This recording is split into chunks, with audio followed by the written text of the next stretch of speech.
एक एवढं महत्वाचं डॉक्युमेंट म्हणजे एक खोटा पासपोर्ट होऊ शकतो आणि त्याच्याहून आश्चर्याची गोष्ट की हा माणूस इमिग्रेशन पास करून परदेशी जातोच कसा.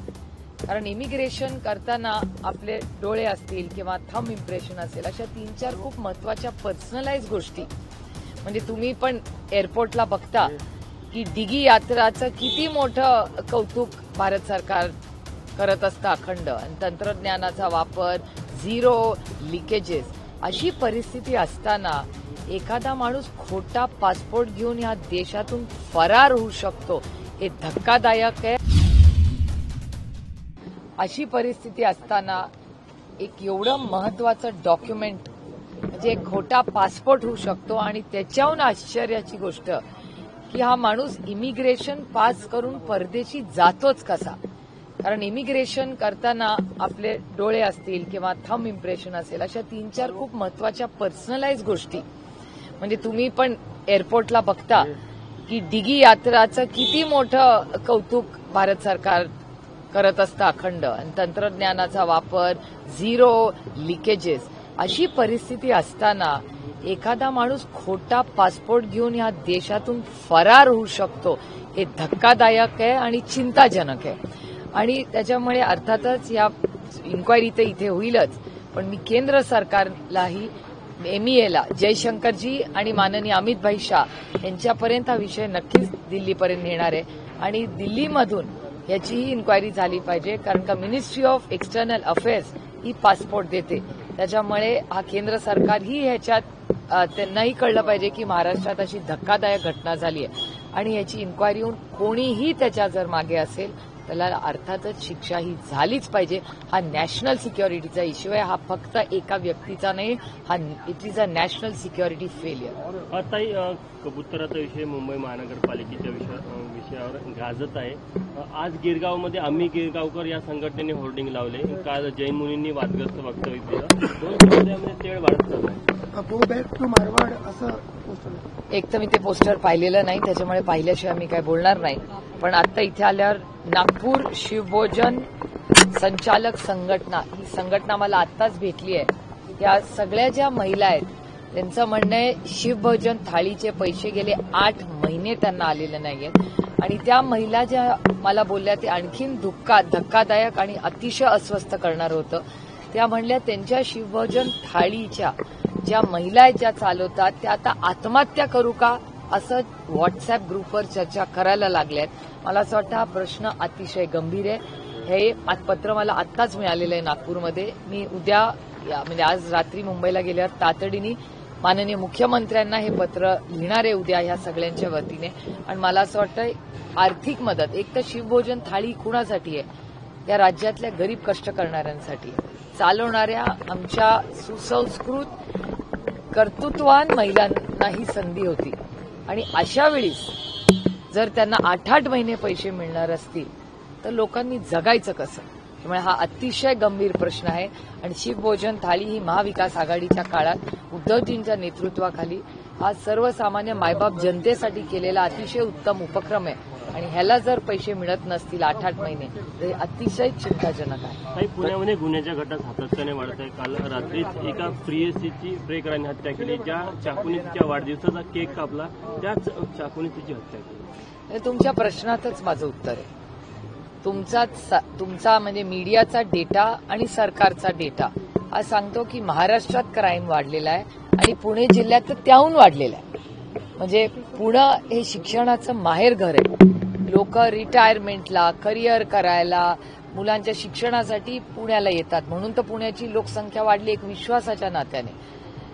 आणि आज पुण्यामध्ये राज्यात सगळ्यात जास्त क्राईम हा पुण्यात वाढतोय. मग कोयता गँग असेल खून प्रकरण असतील चेन स्नॅचिंग असेल किती तुम्हाला गुन्हे दाखवू.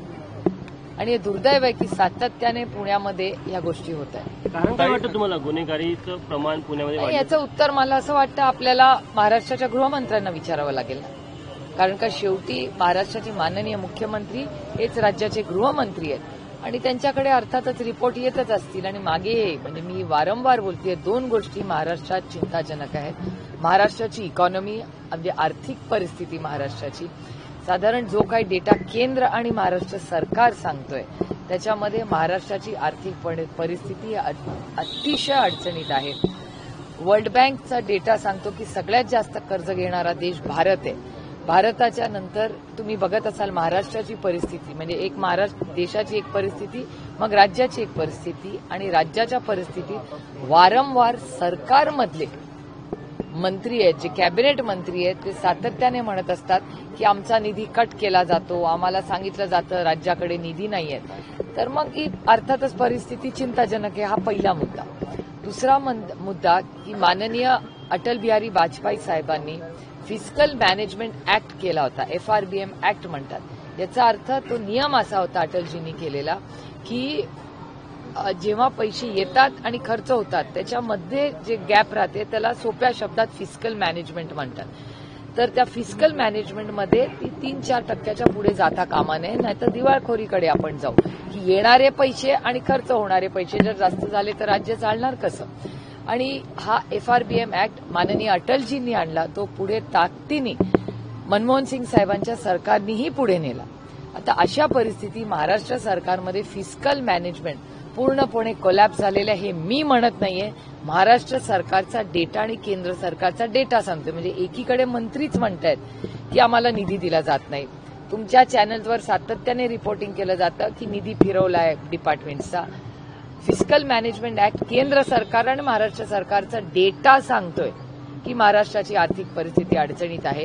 आणि मॉनिटायझिंग सातत्याने सरकारच्या जमिनी असतील, कंपन्या असतील, हे विकण्याचा घाट हा होताना महाराष्ट्र सरकारकडून दिसतोय.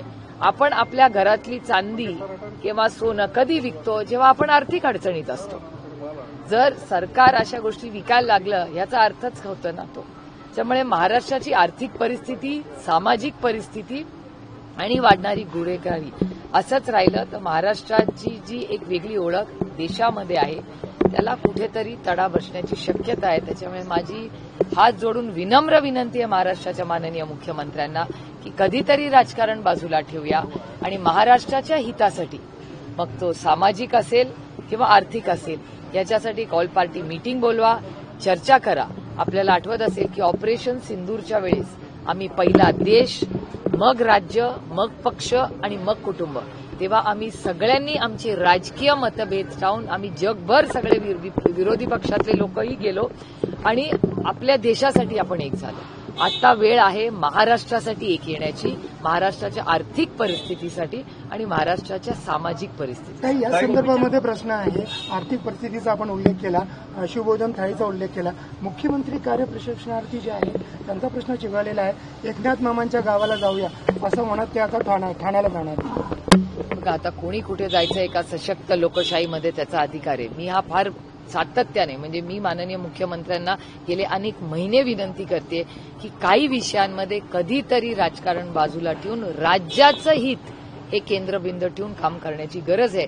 कारण का एकदा असंच जर राज्य मागे पडत राहिलं, बाकीची राज्य वेगाने पुढे चालेल. कारण का ह्या महिन्यात तुम्ही केंद्र सरकारचा डेटा पाहिला असेल तर ग्रोथच्या नंबर जे येत आहेत ते कमी झालेले आहेत. आज सकाळी मी नागपूरच्याच वर्तमानपत्रात वाचलेलं आज सकाळी की सगळीकडे सॉफ्टवेअरमध्ये, म्हणजे इन्फोसिस असेल आणि मोठ्या कंपनीजमध्ये आणखीन हजारो नोकऱ्या कमी होण्याची शक्यता आहे. आणि ते खूप म्हणजे शांततेच्या पद्धतीने चाललेलं आहे, अशी आजच्या सकाळचीच वर्तमानपत्रातली बातमी. आणि आधी आले, कारण का हिंजवडी राजीव गांधी इन्फोटेक पार्क ज्या ठिकाणी मी लोकप्रतिनिधी म्हणून काम करते त्या बारामती लोकसभा मतदारसंघात आहे. त्यामुळे तिथूनही आम्हाला ग्राउंड रिपोर्ट येत असतो. आणि या खूप गांभीर्याने घेण्यासाठी, अरे राजनीती चलती रहेगी, इलेक्शन्स येतील जातील, जिंकू हरू या सगळ्या गोष्टी होतील, पण राजकीय आणि सामाजिक या अडचणी जर वाढत गेल्या तर त्या राज्याच्या हिताच्या नाहीत.